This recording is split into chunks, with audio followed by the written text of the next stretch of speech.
So para sa mga kapwa ko affiliates diyan, no. Kung ayaw nyong masiro ang benta nyo araw-araw, no. So dapat alam nyo yung mga bagay na ito, no. So unang-una, dapat alam nyo yung mga bawal. Alam nyo yung mga dapat hindi gawin ng isang affiliates, no. Kasi dapat mapangalagaan natin yung CHR or yung Creator Health Ratings. Kasi kapag bumaba po yung Creator Health ratings natin is bababa po ang visibility ng ating mga videos, at pagka nangyari yon, ibig sabihin hihina or possibly talagang bumagsak ang benta natin dito, no. At bumababa po yan kapag tayo ay nagkakaroon ng mga violations, no. So yung nakikita ko dito na pinaka mga common, no, na violation na nalalabag ng mga kapwa natin affiliates diyan na nagsisimula pa lang, no. So, syempre, para sa mga nagsisimula pa lang to na sinusubukan pa lang, kasi alam ko naman na yung mga matatagal na dyan is alam na ito, no.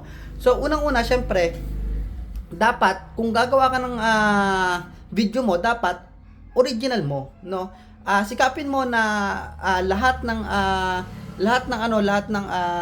nakalagay sa video mo is original mo, no. Kasi, meron din ako ditong mga experience, no, na kumukuha ako ng video clip sa iba, no, pero nilalagyan ko din ng video ko, pero nagkakaroon pa rin ako ng violation doon kasi nga meron akong kinuhang part ng video ng iba, no. So mas maganda talaga original natin, no. Mas maganda hindi natin nilalagyan ng music, no, hangga't maaari, kasi maaaring may upload natin yan ngayon, and then on the next following days bigla siyang mamumute. So sayang lang yung effort natin, no. Dapat makapag-upload tayo ng original content natin para iwas violation, no. At syempre, pagka tayo nakapag-ipon ng video, no, hayaan na lang natin yan diyan. Bebenta yan, no. Antayin niyo na lang. Basta tandaan niyo lang lagi yung upload and forget. Pagka-upload nyo, hayaan nyo na lang yan diyan. Okay? So, pangalawa is yung pagkagagawa kayo ng video, ako iniiwasan ko nang magsabi ng presyo. No, napakaigpit po pagdating sa presyo. Dapat kasi accurate kung magkano yung sinabi mong presyo, dapat yun talaga yung nakalagay doon sa product na pinopromote mo. No, kasi kung halimbawa magsabi ka ng presyo, tapos biglang nagbago ng presyo yung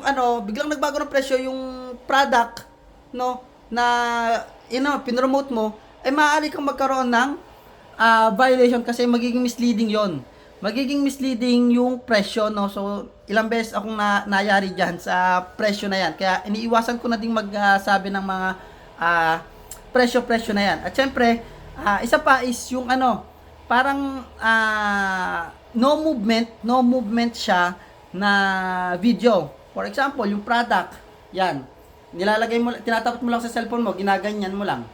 Parang halos walang nade-detect na movement, no? So, parang image yung nade-detect lang ng algorithm or nung system. So, bawal po kasi yon na yung image type na video, gagawing video, at yun yung ipopromote, tas lalagyan lang ng text, no? May click din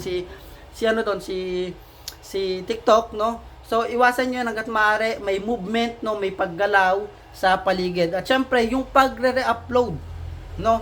Pagre-reuse ng ating content, iwasan nyo rin po yan, kasi maaari kayong magkaroon ng unoriginal content dyan, kahit sabihin nyo sa inyo yan. Kaya ako naman may-ari niyan, no? Hindi po inaalaw ni TikTok yung na-upload mo na yung content, gagamitin mo ulit, no? So dapat kung gusto mo na i-promote ulit yung product na yon, no, gumawa ka na lang ng bagong video kaysa i-upload mo yung na-upload mo ng video nung una, no. So much better ganun yung gawin nyo, no. Bagong shoot, bagong video, bagong retake, no. Yun yung i-upload nyo, no. So yan yung mga ilan sa tips, no, na maire-recommend ko sa inyo sa mga bagong co-affiliates natin dyan, no. At syempre, ang number one talaga na mapapayo ko sa inyo, be consistent lang, no. Araw-araw ka lang mag-upload, no. Huwag mong pansinin yung views, hayaan mo lang siya dyan, dahil maaaring ngayon hindi yan bumenta, maaaring ngayon wala yung views, pero the following days, magugulat ka na lang, magkakaroon niya ng views, syempre, iwasan nyo yung sunod-sunod yung pag-upload, every 5 minutes, every 10 minutes, mali yun. maging spammy na yung content mo. No, maging spammy na yung pag-upload mo. Sobrang dami nun masyado.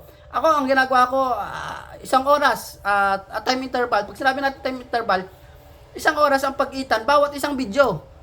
Yung iba, sinasabi, ay may time interval naman ako eh. Isang oras. Ay mag-upload. Halimbawa, ngayon, 3 video. Tapos, after 1 hour, 3 video na naman. Hindi ano yun. Hindi 1 hour ang time interval lang. Kasi, dapat, pag sinabi mo time interval, bawat video mo na ina-upload, merong pagitan. Pag sinabi mo 1 hour interval, 1 hour ang pagitan ng bawat isang video. Yun yung sinasabi nating time interval.